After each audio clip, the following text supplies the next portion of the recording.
Dot dot dot.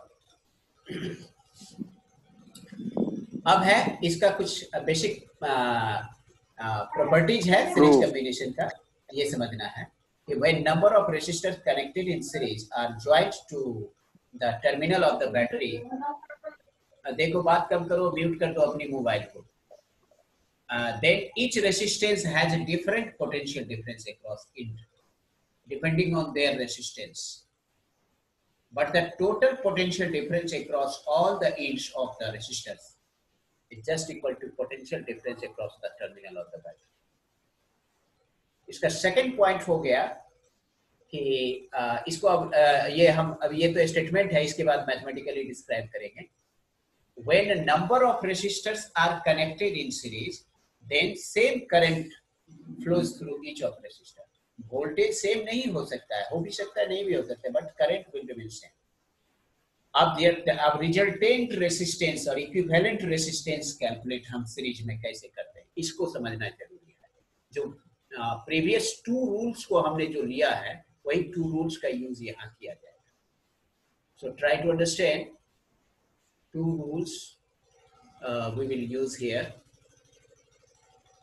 and these two rules are, try to understand. So the this figure shows that the three resistors of resistance R1, R2 and R3 are connected in series because they are connected end to end. तो जैसा कि हमने first rule में कहा था कि potential difference across each resistor are different and depends on the value of resistance of their resistors. So suppose कीजिए कि रेसिस्टर R1 के अक्रॉस पोटेंशियल है V1, रेसिस्टर R2 के अक्रॉस पोटेंशियल V2 है, एंड रेसिस्टर R3 के across potential V3। तो ये सारे पोटेंशियल को जब हम ऐड करेंगे तो ये किसके बराबर हो जाएगा? It will be equal to potential across the battery, that is V के बराबर हो जाएगा। So you can say that V equal to V1 plus V2 plus V3, क्योंकि ये V1, V2, V3 क्या है? इसी पोटेंशियल का डिवीजन है। डिवीजन कैसे हो रहा है? In accordance with the resistance of resistors, क्योंकि ओम्स लॉ के अनुसार V equal to IR होता है। तो अगर I कांस्टेंट है तो V किस बात पर डिपेंड करेगा? R पर डिपेंड करेगा। तो R1 है तो उसका पोटेंशियल V1 हो जाएगा, R2 है तो पोटेंशियल V2 हो जाएगा, R3 है तो because same current passes through each of the resistors in series। क्योंकि जैसे यहाँ से करंट आई जा रहा है तो यहाँ आके ये करंट बटेगा क्यों? क्योंकि उसके पास कोई दूसरा रास्ता भी नहीं है, जाना है उसको ऐसे ही ऐसे ऐसे जाएगा। तो same current I will flow through each resistor, लेकिन potential across each resistor will not remain same because I is constant, so potential V equal to IR will depend on R. If R is different, potential across each resistor will be different. So try to understand.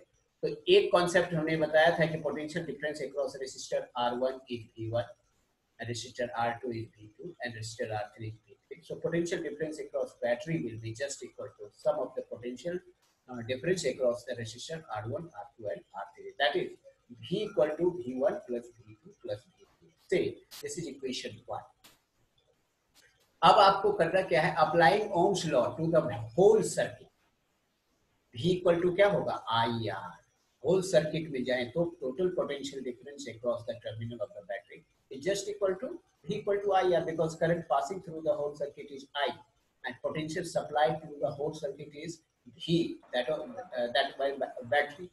So V equal to IR. अब क्या करेंगे? Applying Ohm's law to the individual resistor R1, R2 and R3 separately, we see here here okay, अब ये दिख रहा है। So now try to understand just a little bit, and now it's okay. तो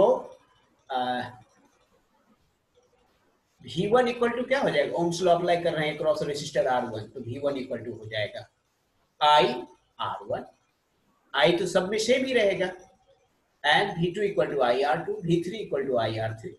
अब ये सभी V1, V2, V3 को कहां पर प्लेस कर दें? इस इक्वेशन V की जगह पर रख देंगे IR, और V1 की जगह पर I R1, V2 की जगह पर I R2 एंड V3 की जगह पर I R3। और इस तरह से हमें मिल जाएगा IR equal to I R1 IR2 IR3। I को कॉमन ले लेते हैं, ये देखिए यहाँ substituting value of V1 V2 V3 in equation 1 we get IR equal to IR1 IR2 IR1 plus IR2 plus IR3। ये किसके जगह पर प्लेस किए गया? V1 की जगह पर, V2 की जगह पर। अब सबसे I कॉमन ले लिया हमने, तो I कैंसिल हो गया। So we get here R equal to R1 plus R2 plus R3। इस R को हम RS भी कह सकते हैं, S for सीरीज। तो RS equal to R1 plus R2 plus R3। और जहां पर ये कहलाएगा इक्विवेलेंट रेसिस्टेंस, यानी ये LHS में जो रेसिस्टेंस है वो अकेले इन तीनों के बराबर हो जा रहा है, इसीलिए इसको कहते हैं इक्विवेलेंट रेसिस्टेंस। तो जाहिर है कि सीरीज में क्या हो रहा है, effective resistance is just equal to sum of resistance of individual resistance.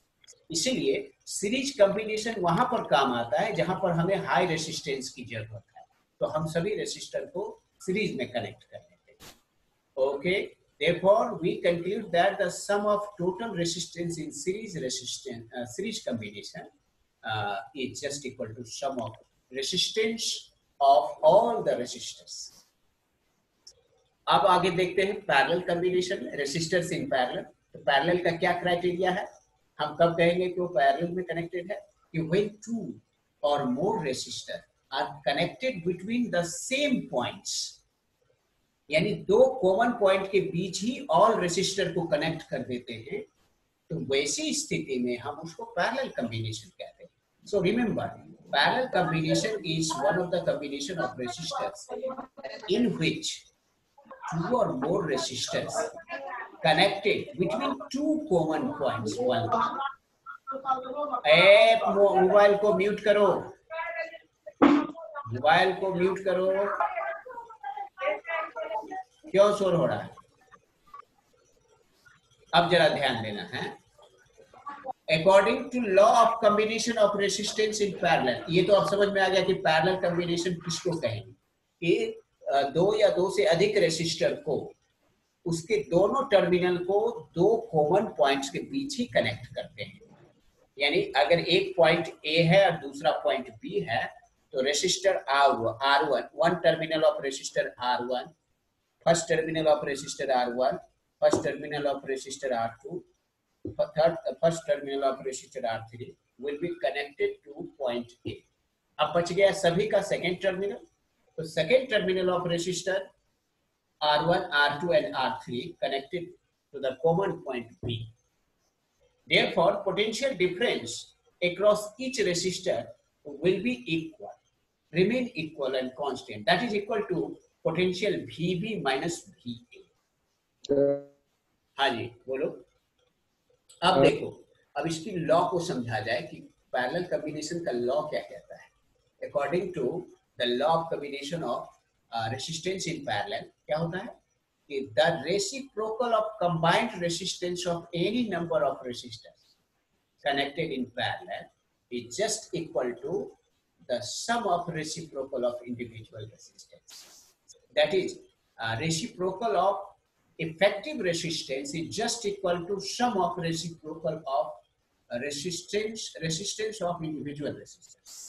Say, अगर इफेक्टिव रेसिस्टेंस R है of the whole combination, then we write 1 upon R इज just equal to 1 upon R1 plus 1 upon R2 plus 1 upon R3। जबकि series में क्या होता था, R equal to R1 plus R2 plus R3 होता था।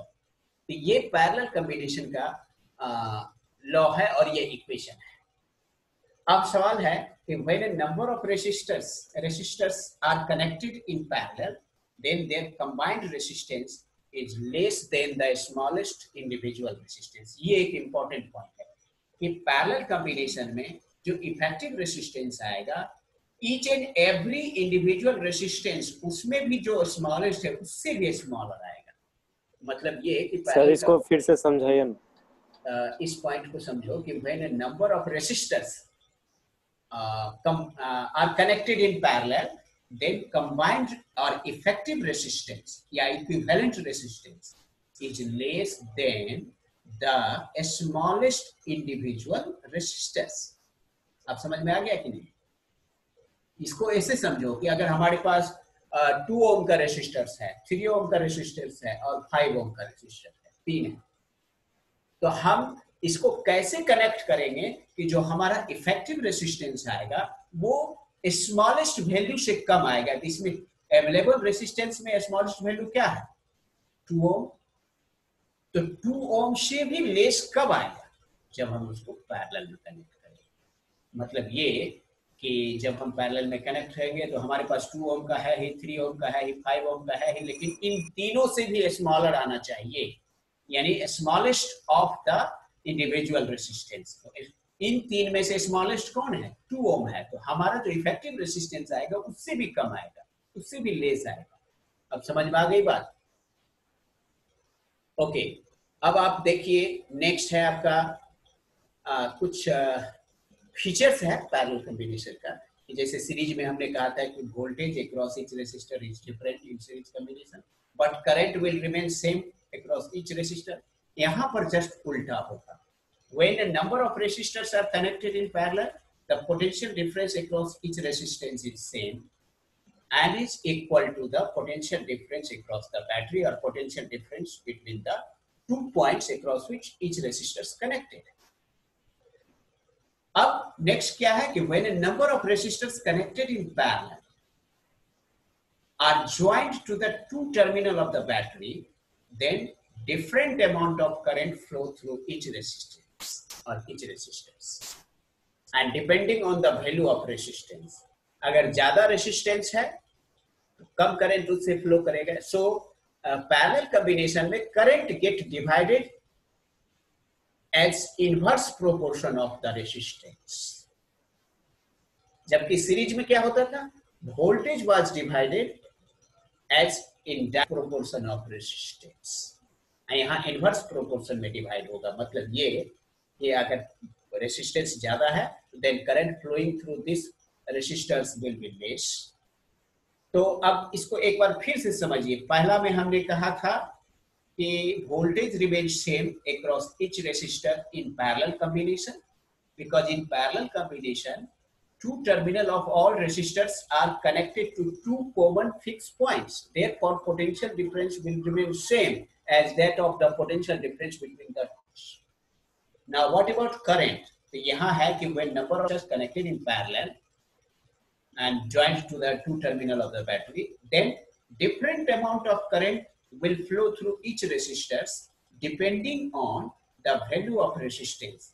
That is, current will get divided in inverse proportion of the resistance of the resistors. But the current flowing through each parallel resistance taken together is equal to the net current supplied by the battery. क्योंकि current यहाँ divide हो रहा है इसलिए सारे divided current को जब add up करेंगे तो this added current will be just equal to the current supplied by the battery. So thus when a number of resistors are connected in parallel, then sum of current flowing through all the resistance is equal to the total current flowing through the circuit. अब समझ में आ गई बात? अब जरा इसको mathematically समझा जाए. मैथमेटिकली समझने के लिए जरूरी है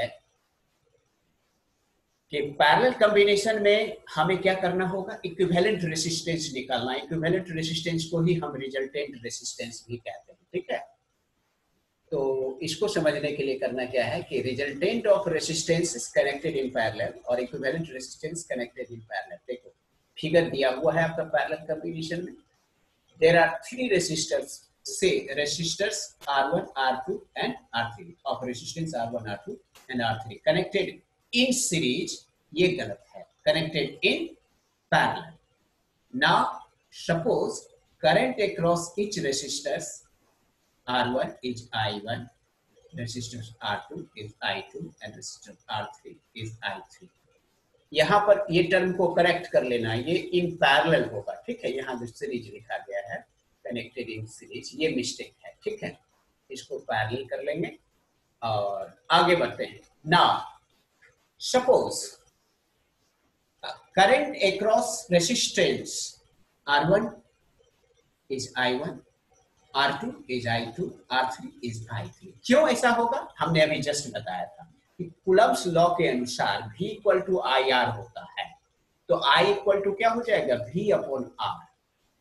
चूंकि पैरेलल कॉम्बिनेशन में V कांस्टेंट रहेगा। क्यों कांस्टेंट रहेगा? बिकॉज एक पॉइंट यहां पर ले लीजिए A और यहां पर पॉइंट B ले लीजिए।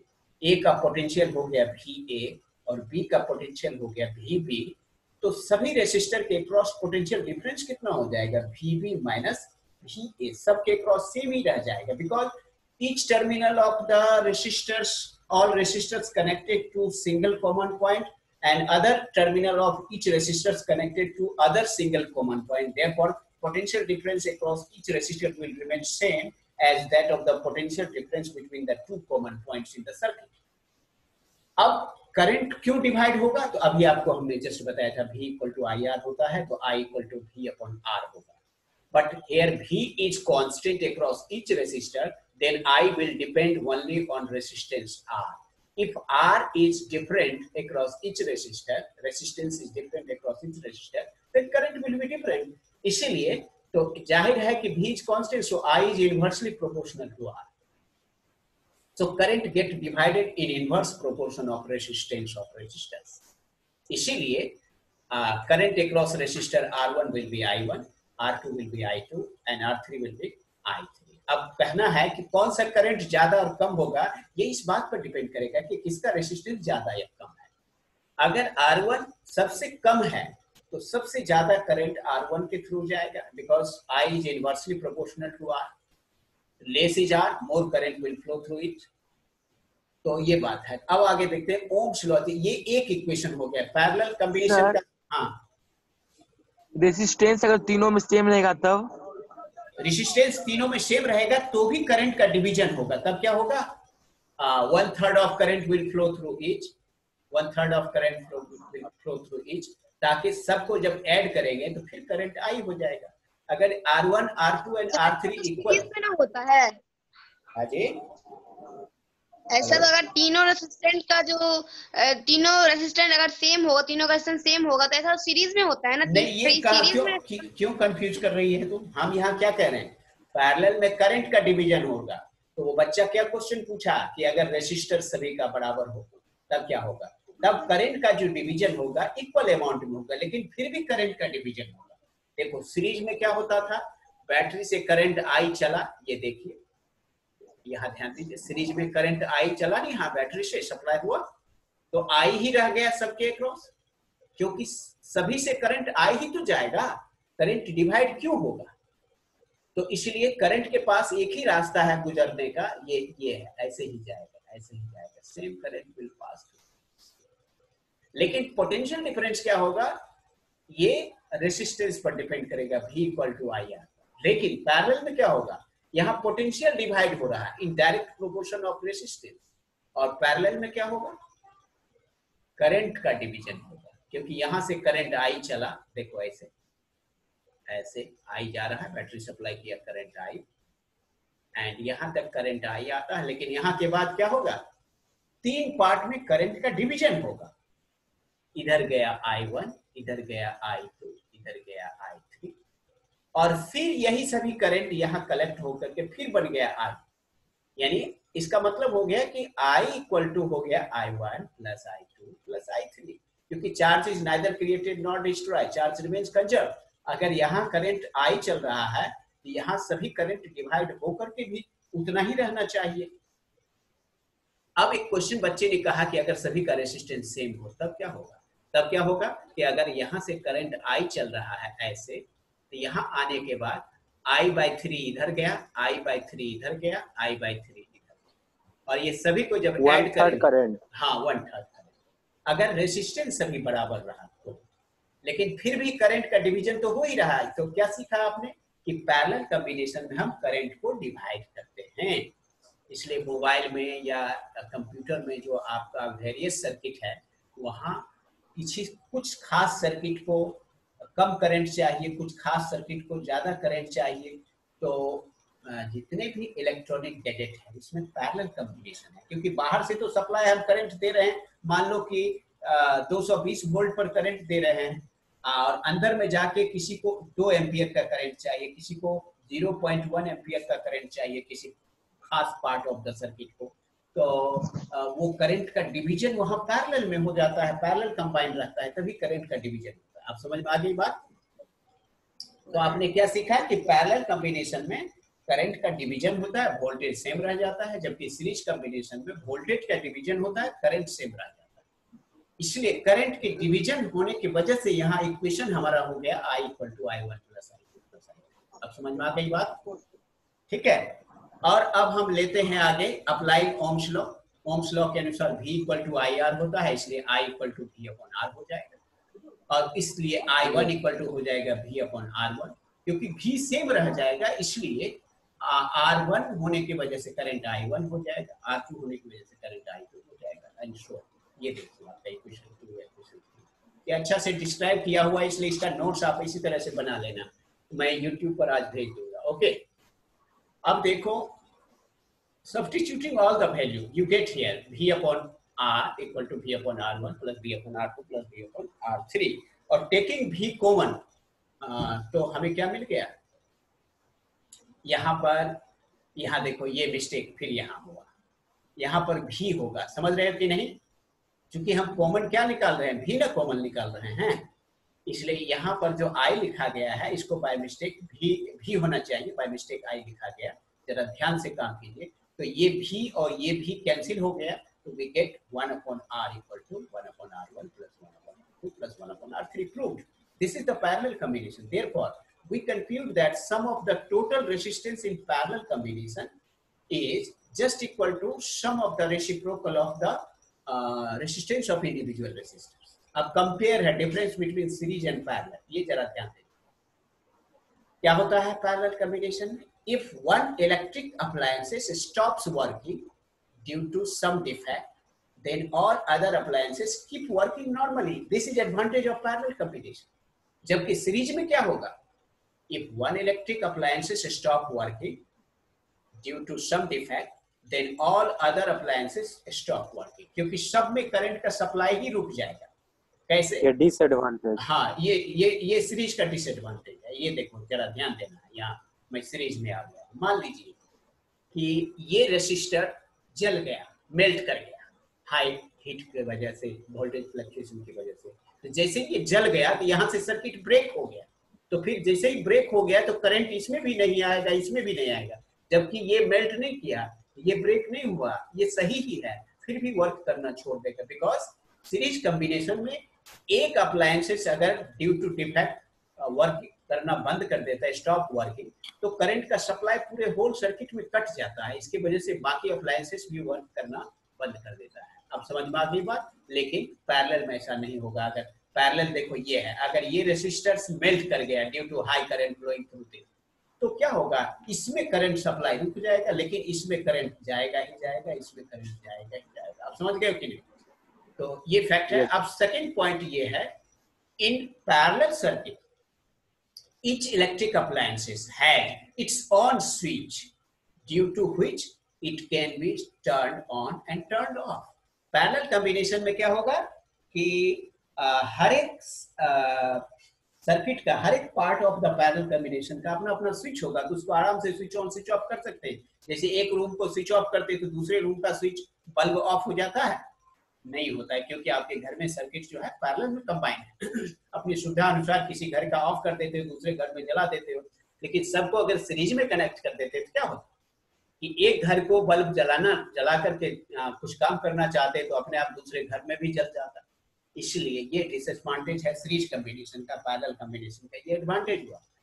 आगे क्या है? All the electric appliance have only one switch due to which they cannot be turned on और ऑफ। अगर इलेक्ट्रिकल अप्लायंस सीरीज में अगर स्विच हम दे भी देते हैं सभी अप्लायंसेस को, तो एक को जैसे ही स्विच ऑफ आप करेंगे तो दूसरा अपने आप स्विच ऑफ हो जाएगा, क्योंकि करंट का सप्लाई कट हो जाएगा दूसरा में, जबकि पैरेलल में ऐसा नहीं होगा। आगे देखिए, each appliances gets same voltage in parallel combination from the source power or power from the source। जबकि सीरीज में क्या होता है कि appliances do not get same voltage. अगर हम 220 वोल्टेज सप्लाई दे रहे हैं सीरीज कॉम्बिनेशन में, तो कोई जरूरी नहीं है कि सभी रेसिस्टर को 220 वोल्ट ही मिलेगा। इसमें क्या मिलेगा कि 220 वोल्ट का डिवीजन का हिस्सा मिलेगा सभी। अगर 3 रेसिस्टर्स दे देते हैं तो ये 220 3 पार्ट में डिवाइड हो जाएगा और तब वो मिलेगा उसको, ठीक है। और 3 इक्वल पार्ट में भी डिवाइड हो सकता है और अनइक्वल पार्ट में भी डिवाइड हो सकता है, depending on the value of resistance of the resistors connected in series.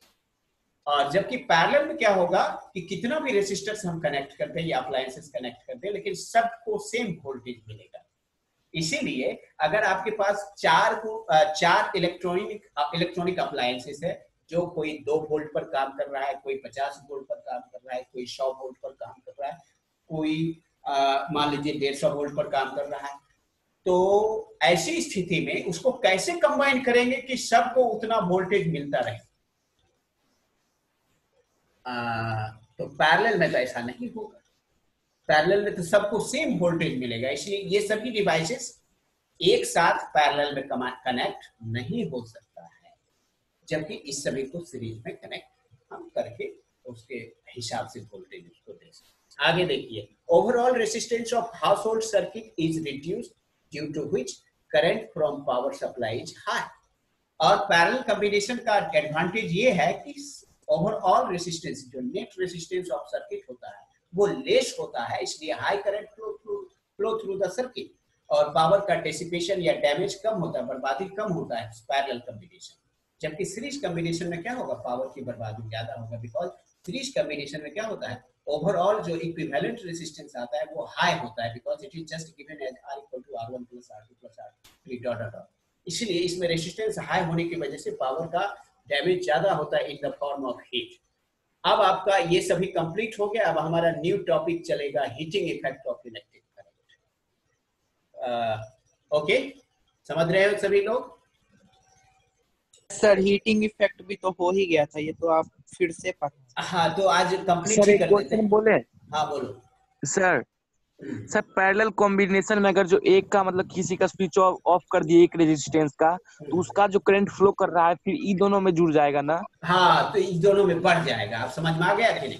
क्योंकि ऐसा नहीं जी कि वो बचा हुआ करंट कहीं रुका रहेगा। जैसे आपके पास पावर सप्लाई 3 पाइप में जा रहा है, मान लो कि ऊपर नल से टंकी से पानी आ रहा है 3 पाइप में, और तीनों पाइप का नल को खोल देते हो तो तीनों में अपने अपने हिसाब से पानी फ्लो करेगा, लेकिन एक का नल जैसे ही बंद कर देते हो तो दूसरे में प्रेशर बढ़ जाएगा। आप समझ गए कि ये फैक्ट है।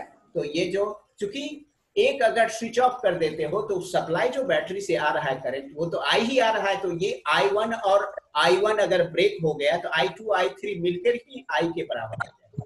ओके जी सर। अब देखो, अब है heating effect of electric current. When electricity passes through high resistance wire like nichrome wire, resistance wire become very hot and produce heat. This is called heating effect of electric current. ये बताओ, ये इसको मैंने भेजा था, YouTube पर upload किया था कि नहीं? No sir. नहीं किए थे तो आज इसको कर लो और इसको मैं भेज देता हूँ। No sir. ओके, इसमें पावर का एक्सप्रेशन है मेरे ख्याल से। ये दोनों क्लास आज लेकर के हम इसको कंप्लीट कर देते हैं। अभी इसके बाद कोई क्लास है? सर आज का क्लास भी कर दीजिएगा अपलोड YouTube पर। आज मैं कर दूंगा, ठीक है। और सर टाइम टाइम हो गया ना? अभी किनका क्लास है? अभी अब क्लास तो है ही नहीं, तो आपकी का लास्ट क्लास। अच्छा, तो फिर जब तक चल रहा है तब तक चलने दो, ठीक है। Yes sir. तो या हीटिंग इफेक्ट को कल के लिए रखें? नो सर, पढ़ाइए जब तक हो रहा है। हीटिंग इफेक्ट भी तो एक बार पढ़ा चुके, ये से रिवीजन करवा रहा है। नहीं, इसको देखे पावर पढ़ाते हुए पावर नहीं पढ़ाए हैं, हीटिंग इफेक्ट भी नहीं पढ़ाए हैं, समझ रहे हो कि नहीं? ये लास्ट बोलता है। हाँ सर पढ़ाइए। ये ऐसा करते हैं, इसको कल फिनिश कर देते हैं या आज ही किसी और टाइम में ये क्लास हम ले लेते हैं। बोलो किस टाइम में ले लें? शाम में सर। वही 4-5 बजे। 4-5, हाँ। ऐसे अभी ही मैं कंटिन्यू कर सकता हूँ। ओके, तो कर दीजिए। इस क्लास को रोक करके तब फिर दूसरा क्लास हम अभी पहले इसको, चूंकि बीच में ही कट जाएगा, मीटिंग एंड कर देते हैं, ठीक है। और उसके बाद फिर मैं दूसरा इसका क्लास लेता हूँ, ठीक है। पासवर्ड चेंज नहीं ना करिएगा? नहीं, पासवर्ड वही रहेगा, मैं कट करके फिर से सेट करता हूँ ताकि फिर 40 मिनट्स का टाइम मिल जाएगा, ठीक है। ओके, तो नेक्स्ट 40 मिनट्स का मैं क्लास आज कर लेता हूँ, क्योंकि जो डैमेज हुआ है 2 दिन का क्लास उसको कंपनसेट करने में, ठीक है। ओके, सो टिल देन सभी लोग कनेक्टेड रहो, मैं फिर से रिकनेक्ट कर देता हूँ। ओके।